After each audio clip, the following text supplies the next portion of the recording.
Hello, I'm Dr. Chris, and today we're going to talk about the brain-body diagram. If you're a new patient, if you've ever been a patient in my office, you've seen this diagram before. I use it to illustrate how the body works, how the brain communicates to the body, what happens as our body begins to break down, and where we should focus when we do healing, where the focus should be. So we're going to go through that today. But first, I'm going to use this little model to describe what's going on behind me on the board. Okay. So the brain-body diagram basically is that loop that goes from the brain down the body and controls all of the functions of your body. So basically what happens here is your brain, which sits in this little piece, this is a part of the skull, brain sits up here and it controls literally everything in the body. Every single function is somehow coordinated, controlled, organized, and handled by the brain. Now, all of those signals have to travel through the spinal cord. Interestingly enough, there's hundreds of thousands of nerves that run through the spine, but there are actually only 12 nerves that do not go through the spine. They're called cranial nerves. And so they're nerves like they control your eyes, your ears, jaw function. And there's other nerve that people may have heard of. It's called the vagus nerve. So there's 12 of them. Those 12 nerves are the only ones that don't go through the spine. Everything else has to go through the spine. And so that means the signal starts at the brain. It travels through the nerves inside the spinal cord. It then has to branch off each one of these nerves and go to the region it's supposed to go to. So if it's a nerve that controls your thyroid, it comes out of the neck. Something that controls your kidneys, it comes out of the middle back. Legs come out of the lower back, right? So those signals come out of the right area. And then what happens is the body receives information and does its action from the brain. Then it has a receptor that says, okay, we're doing something. It's moving, it's contracting, it's producing a hormone, whatever it is. And then that signal has to go back up to the brain and say, okay, brain, here's what's happening. So there's this feedback loop. Brain tells it what to do, body responds, body says, here's what's going on, and the signal goes back up to the brain. Now, if that loop is happening around and around and around and around at 100%, the body's performance is great. We call that function. And the system is at ease. Now, in an ideal world, this is called homeostasis. Big fancy word that just means everything is in balance. So when all the functions, when all the ease, this is also called health. So by definition, health is 100% function, 100% of the time. So that's what we're describing here. Now, this is a little bit of a nirvana. It doesn't quite happen all the time at 100%. But that's our goal, that's what we're shooting for. So what happens is that we live life. We have three sources of stress. There are physical sources of stress, there's emotional sources of stress, and there's chemical sources of stress.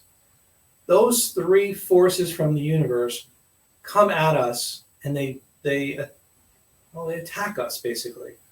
And from there, the body has to deal with it. If it deals with it perfectly and properly, and that energy just moves on, then we stay in this perfect nirvana, this perfect healthy state, and everything works well. But if for some reason those forces can affect our body, it can begin to affect the way your nervous system communicates. Now, physically, it makes sense. You can understand that if you fell down and you made one of these little vertebrae fall out of their position, because they're responsible for the actual nerve, you can see how that would pinch the nerve, right? So that would be a physical force that would physically cause the nervous system not communicating. Emotional, not as easy to understand. It's more rooted in hormones. Your body produces certain hormones and neurotransmitters, and that actually changes how your body functions. And so, for example, when you're under stress, your body actually turns off the digestive system. So the signals going back and forth to the brain and the body literally get shut down as a result of that stress. They get rerouted. And so the signals aren't getting where they need to go. The body doesn't function properly. And the last one, chemicals. Chemicals can actually do a couple things. They can cause stress in the body, which leads to the same thing I just described, or they can actually physically disrupt the nerve themselves. They can mimic hormones, they can mimic neurotransmitters, they can do damage to nerves. So they can have kind of both physical and hormonal effects on the body too. So anyway, so I'm going to draw the three chemicals, physical, chemical, and emotional, three sources like this. So imagine a barrier between your brain and your body, a blockage, an interference. So now your body is trying to send signals to the brain as sensory, and your brain is trying to send signals to the body to tell it what to do. But because of these physical, chemical, and emotional interferences, that body no longer gets 100% of the communication. So the thing that begins to happen first is the body begins to malfunction. So first, our body starts to not function properly. In Latin, this literally means bad function. It's that easy. So let's say that's 80% performance based on how our chart goes here. So that stays there for a while. The next thing that happens is we begin to lose the ease. And guess what happens there? That's right. It's called dis-ease. And why we use it with the hyphen to distinguish it from the actual word disease, because this means there's a lack of ease in the body versus a disease like heart disease. So that's not what we're talking about. We're saying that there's a lack of ease. So let's say this falls at 60%. Now here's the interesting thing about this chart is that so far, all of this can happen without your knowledge. You may not actually feel it. For example, in the sense of a herniated disc, there are degrees of disc issues that people don't feel it until it finally gets to the point where it hits that nerve. Actually, a more obvious example would be heart disease. At first, a person can eat really poorly and their heart might not function at its perfect rate. That would be malfunction. If you kept that going, you would actually have a lack of ease. Not that you you can't feel high blood pressure, but at this level, we have tests that could be strong enough, we could actually do a blood pressure test and see the person doesn't have the proper blood pressure. But still, the person has no idea that they have blood pressure issues. The next step, this is called